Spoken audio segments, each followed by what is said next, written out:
शेर के जरिए कि डरा रहे हो भंवर से तुम इन दीवानों को जो अपनी नाव में तूफान लेके चलते हैं.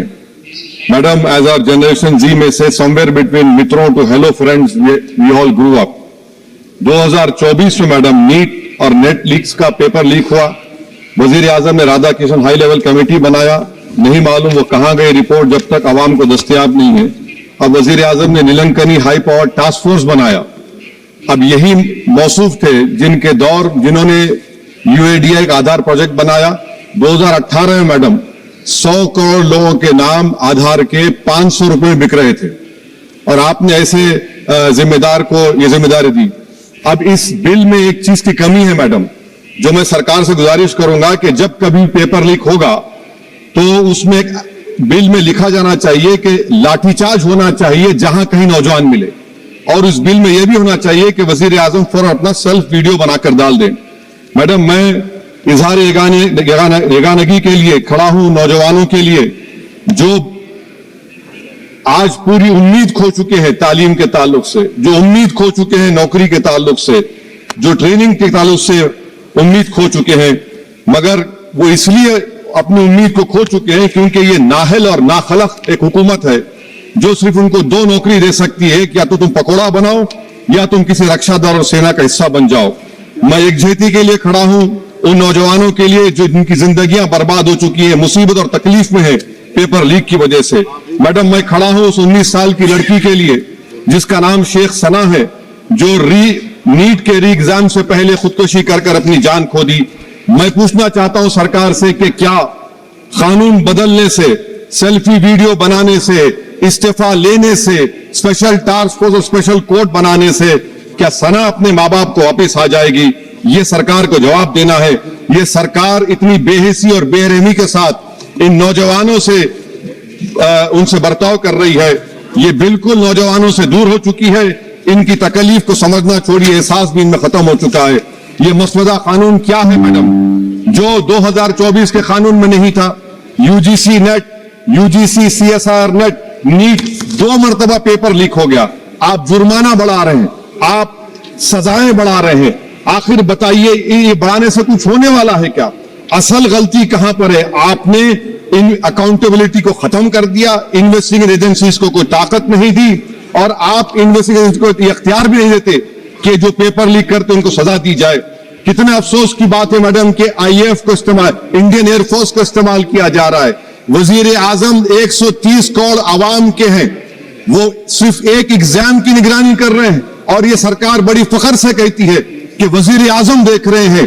एयरफोर्स को इस्तेमाल किया जा रहा है. क्या एयरफोर्स को एक जमहूरी मुल्क में एक सिविलियन काम के लिए इस्तेमाल किया जाएगा? इससे बड़ी शर्मिंदगी और शर्म की बात नहीं हो सकती है कि एक सरकार किसी, और ये क्या बताता है मैडम कि ना वजीरों पर भरोसा है ना वजीर आजम पर भरोसा है, तो फिर इसीलिए हम इंडियन एयरफोर्स को इस्तेमाल कर रहे हैं.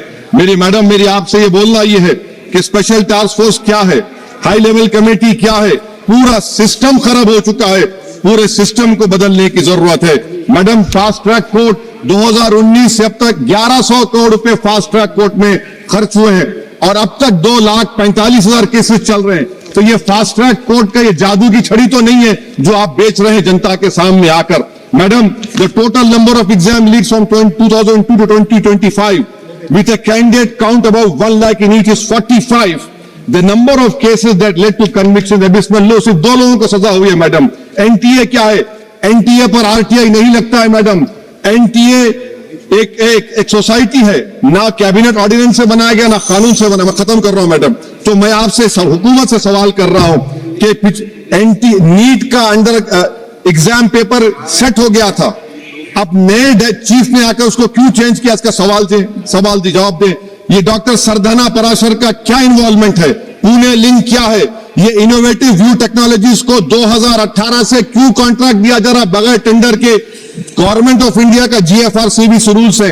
इस इनोवेटिव टेक्नोलॉजीज का फॉरेंसिक ऑडिट होना चाहिए. एक कंपनी को सब दिया जा रहा है. मेरी रिकमेंडेशन ये है सरकार से कि एआई का क्वेश्चन बैंक बनाया जाए जो 1 लाख सवालात पर मुश्तमिल होगा. इसमें कोई ह्यूमन इंटरफेस ना होना चाहिए. और एनटीए का chairman, DG, secretary, exam controller, service IAS क्यों नहीं होता है?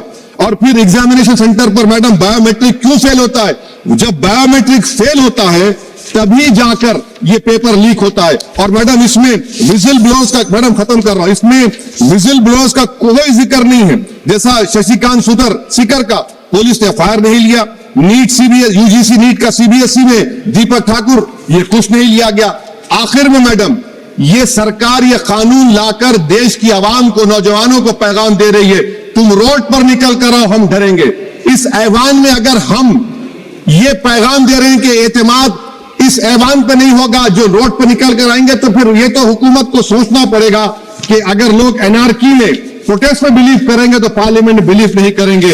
میں آخر میں میڈم نوجوانوں سے جھوٹ بول کر ان سے معاہدہ کیا گیا، سپریم کورٹ اب ان پہ کیس بک کرنے کی بات کر رہا ہے. میں مبارکباد دیتا ہوں ان تمام کانسٹیٹیوشنل اتھارٹی کو جنہوں نے نوجوانوں کی اوخابی روح کو بیدار کیا. اب ان کو ان کی منزلیں آسمان پر نظر آ رہی ہیں.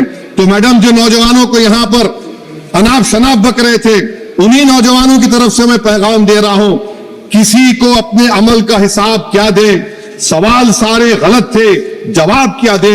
میں یہ جو ظلم کیا گیا ہے، پیلٹ گن مان کر، میں ختم کر رہا ہوں، پیلٹ گن مار کر 4 لوگوں کو ان کے جسم پر مارا گیا. ظلم پھر ظلم ہے، جب بڑھتا ہے تو مٹ جاتا ہے.